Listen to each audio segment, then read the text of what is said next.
अधिवेशनादरम्यान आमदार निलेश राणे बोलत होते, आपण ऐकलं। आता पुढची एक महत्त्वाची बातमी आहे ती म्हणजे कांदा उत्पादकांना अतिवृष्टीमधली नुकसान भरपाई ही अद्याप मिळालेली नाही। त्यामुळे विधानसभेच्या अधिवेशनामध्ये आज कांदा प्रश्न हा प्रशासनाला रडवणार का अशी शक्यता निर्माण झाली आहे। त्यामुळे भाजप आमदार विक्रम पाचपुते, प्रवीण दटके हे लक्षवेधी उपस्थित करणार आहेत। अतिवृष्टी दरम्यान झालेल्या कांद्याच्या नुकसानीकडे ते लक्ष वेधणार आहेत। पंचनामे झाले नसल्याचा सत्ताधारी पक्षांच्या आमदारांचाच दावा आहे। असेल त्यावेळी ते येत असतात, तशीच भूमिका ही आमच्या पक्षाच्या नेत्याची आणि ते येणाऱ्या 2-3 दिवस आपल्या सर्वांच्या समवेत या राज्याचे विभिन्न प्रश्नांचा मार्गदर्शन करतायत। आणि ते मुंबईलाही असले, काही 1-2 घरगुती लग्न असलं तरी देखील, काही प्रमुख नेत्यांची लग्न होते त्याहीसाठी असेल तरी देखील आम्हा सर्वांना मार्गदर्शन आणि कुठच्या विषयावरती काय बोललं पाहिजे, कुठचं विषय घेतलं पाहिजे हा त्यांचा नेहमीच होतोय। म्हणून ते इकडे असणं आणि नसणं त्यापेक्षा त्यांचं मार्गदर्शन आणि विशेषतः राज्याच्या विषयावरती ते वारंवार पत्रकार परिषद असेल किंवा आपल्या माध्यमातून ते बोलण्याचा प्रयत्न या अगोदर देखील करतायत।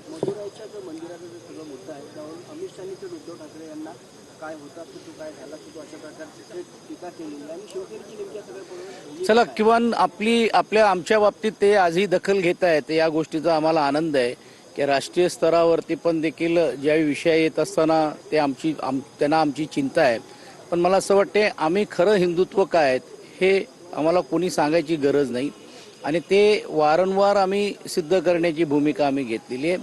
त्याही प्रकरणाच्या बाबतीत ते जे बोललेले आहेत त्याला योग्य रीतीने योग्य वेळी उत्तर निश्चितपणे दिलं जाईल। पुणे प्रकरणामध्ये आता हायकोर्टाने पुणे पोलिसांना फटकारलेलं आहे, तुमच्यावरती काही राजकीय दबाव आहे, त्यामुळे मुख्यमंत्र्यांच्या मुलाचं नाव तुम्ही त्या गुन्ह्यात इन्क्लूड नाही केलं।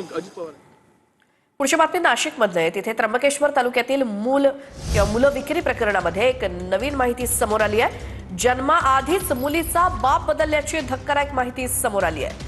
दुसऱ्या व्यक्तीच्या नावानंच मुलीचा जन्मदाखला बनवल्याचा आरोप करण्यात आलाय। तर मुलं विक्री प्रकरणामध्ये एल्गार कष्टकरी संघटनेनं हे आरोप केलेत, त्यामुळे सर्व मुलांची नियोजनबद्ध पद्धतीनं विक्री केली जात असल्याचा आरोप आहे। धाराशिव जिल्ह्यात एक मोठी बातमी आहे ती म्हणजे 5 लाख शेतकऱ्यांचा पीक विमा अडकलाय। खरीपातील 504 कापणी प्रयोगांपैकी 217 प्रयोगावरती विमा कंपनीनं आक्षेप घेतलाय।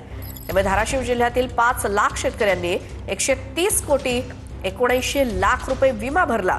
मात्र कापणी प्रयोगात विमा कंपनीनं 5 विविध प्रकारच्या त्रुटी काढल्यात। विमा कंपनीनं आक्षेप घेतल्यामुळे धाराशिव जिल्ह्यातील शेतकरी मात्र अडचणीत आलाय। पुण्यामध्ये यंदाच्या हंगामातील सर्वात नीचांकी 8.4 अंश सेल्सिअस इतक्या तापमानाची नोंद झाली आहे। राज्यात पुढचे 2 दिवस थंडीचा कडाका असणार आहे। उत्तरेकडनं येणाऱ्या थंड वाऱ्याचा प्रभाव वाढल्यामुळे राज्यामध्ये थंडीची लाट पसरलेली आहे आणि पुण्यातलं तापमान हे सध्या 8.4 अंश सेल्सिअस। पुण्यापाठोपाठ धुळे शहरात सुद्धा संपूर्ण जिल्ह्याभरातच तापमानाचा पारा हा 6.6 अंश सेल्सिअस वरती गेलाय। थंडी वाढल्यामुळे शाळेची वेळ बदलण्यात आली आहे, किंवा शाळेची वेळ बदला अशी मागणी पालकांनी केली आहे। गेल्या काही दिवसांपासून सतत तापमानामध्ये घट होतीये, त्यामुळे वाढलेल्या थंडीचा लहान मुलांच्या आरोग्यावरती परिणाम होतोय। एक मोठी बातमी नाशिकमधलं, तिथे 15,000 नवीन झाडं आज दुपारी दाखल होणार आहेत। शहरामध्ये 15 फुटांची 15,000 झाडं लावली जाणार असल्याची माहिती गिरीश महाजन यांनी दिली आहे। हैदराबादच्या राजमुद्री या ठिकाणाहून ही झाडं मागवण्यात आलेली आहेत आणि ही झाडं आज नाशिकमध्ये दाखल होत आहेत दुपारी।